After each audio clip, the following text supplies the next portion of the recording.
तो ये इसी माध्यम से आपको सबको बताते हैं कि कैसे हम बाबा जी बने।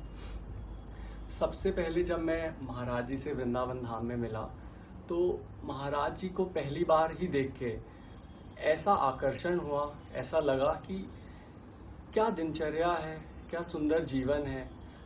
एक संत की जो रहनी, एक संत का जो जीवन इतना आकर्षणकारी था कि हृदय एक तरीके से मानो लुट गया और लगा कि बस कैसे भी महाराज जी से ज़्यादा संपर्क बढ़े, ज़्यादा से ज़्यादा उनके पास जाया जाए।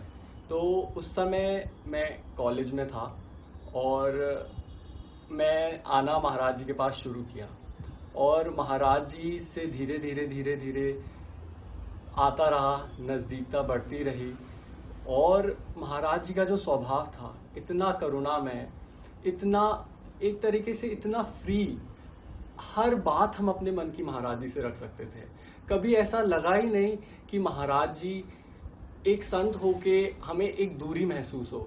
कभी कभी इतना मित्रवत महाराज जी का हमारे प्रति स्वभाव और ऐसा उनका बर्ताव रहता था कि लगता था कि हम अपने हृदय की हर बात महाराज जी से कर सकते हैं। तो कॉलेज के समय में लोगों के जैसे कॉलेज में फ्रेंड्स होते हैं और आपको लगता है कि आप ज़्यादा से ज़्यादा समय उनके साथ व्यतीत करें। मेरे मन में ये आने लगा कि मैं ज़्यादा से ज़्यादा समय महाराज जी के साथ व्यतीत करूं।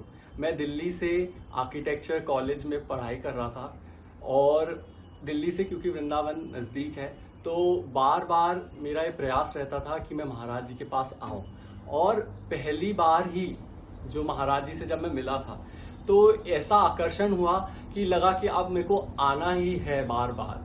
और जैसे जैसे मैं महाराज जी के पास आता रहा और उनसे मिलता रहा तो हृदय के सारे संशय महाराज जी ने इतनी सहजता से हटा दिए। यद्यपि मेरे मन में भी उस समय ऐसा नहीं कि सांसारिक आकर्षण, सांसारिक भोगों को भोगने की इच्छा होती थी, पर उस समय महाराज जी से जो संवाद हुआ, उनसे जो बातचीत हुई, उनका जो ये स्वभाव था, उनका नेचर था कि हम हर बात उनसे कर सकते हैं। तो पता ही नहीं चला उनके उस नेचर ने कैसे हृदय की सारी ग्रंथियां, सारे आकर्षण धीरे धीरे नष्ट कर दिए। पता ही नहीं चला कि कैसे मैं उनकी तरफ इतना आकर्षित हो गया। यद्यपि घर वाले जो इस शरीर के पूर्व जीवन में पूर्वाश्रम में माता पिता थे, संपन्न थे और उनका ये इच्छा थी, क्योंकि पिताजी बिल्डर थे भोपाल में, तो उनको लगता था कि वो भी भक्त थे, तो उनको लगता था कि आप भजन करो, आप वृंदावन जाओ। पर इस कोटि से वैराग्य लेके उनका ऐसा कभी भी आकांक्षा नहीं थी। पर महाराज जी के पास आकर, महाराज जी के साथ ज्यादा से ज्यादा समय व्यतीत करके ऐसा लगा कि जीवन का वास्तविक रहस्य, वास्तविक लक्ष्य यही है कि प्रिया प्रीतम को पूर्ण रूप से समर्पित हो जाओ। अब कुछ प्रिया प्रीतम के अलावा बचे ही ना।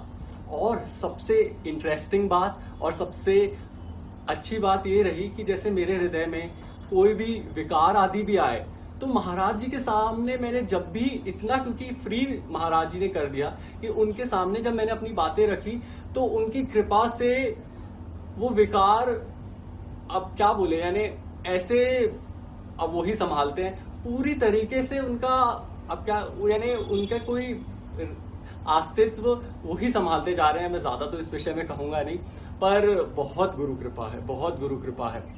तो महाराज जी के साथ कुछ घटनाएं, मेरी ऐसे कुछ एक्सपीरियंसेस ऐसे घटे जो मैं आप लोग के साथ शेयर करना चाहूंगा, बताना चाहूंगा। एक बार मैं महाराज जी के साथ राधा कुंड गया, तब मैं शुरुआत में ही महाराज जी से जुड़ा ही था। तो महाराज जी के साथ राधा कुंड में जाके स्नान करने का ऐसा सुअवसर प्राप्त हुआ और उस समय महाराज जी ने ऐसा अपनापन दिया और पूछा कि देखो तुम कितने % हमें अपने आप को समर्पण, विनोदवश पूछा। तो मैंने कहा कि महाराज जी 40% मैं आपको समर्पित होता हूँ उस समय, क्योंकि शुरुआत की घटना थी, और बाकी % मैं माता जी से भी प्रेम करता हूँ तो उनको। तो महाराज जी की कृपा दृष्टि से ये जितने भी मोह ममता के फंद थे कैसे हट गए, कैसे चले गए, पता ही नहीं चला। स्वाभाविक चलते चलते चलते आगे बढ़ते बढ़ते जैसे जैसे समय महाराज जी के साथ बीतता गया, एक समय ऐसा आया कि लगा कि अब जीवन का परम लाभ, जीवन का की परम सार्थकता यही है कि प्रिया प्रीतम को पूर्ण तरह समर्पित हो जाए, और वो तभी अच्छे से निर्वाह हो सकता है जब एक विरक्त भाव से आप प्रिया प्रीतम की महाराज जी की शरण में आए। तो महाराज जी की ही पूर्ण कृपा से, महाराज जी की ही पूर्ण कृपा दृष्टि से ये संभव हुआ कि हमारे जैसे जो संसार में आसक्त थे, संसार के प्रति जिनका आकर्षण था, उनके अंदर विविध कामनाएं थी और इच्छाएं थी, पर उनकी कृपा दृष्टि से ये जीवन संभव हो पाया। क्योंकि हम कल्पना भी नहीं कर सकते कि जैसे अगर कोई मुझसे पहले पूछता कि क्या आप बाबा जी, क्या आप एक विरक्त वेश में रह के अपना जीवन पूरा पार कर सकते हैं, असंभव था। पर महाराज जी की कृपा दृष्टि से हाथ उठा के मैं कहना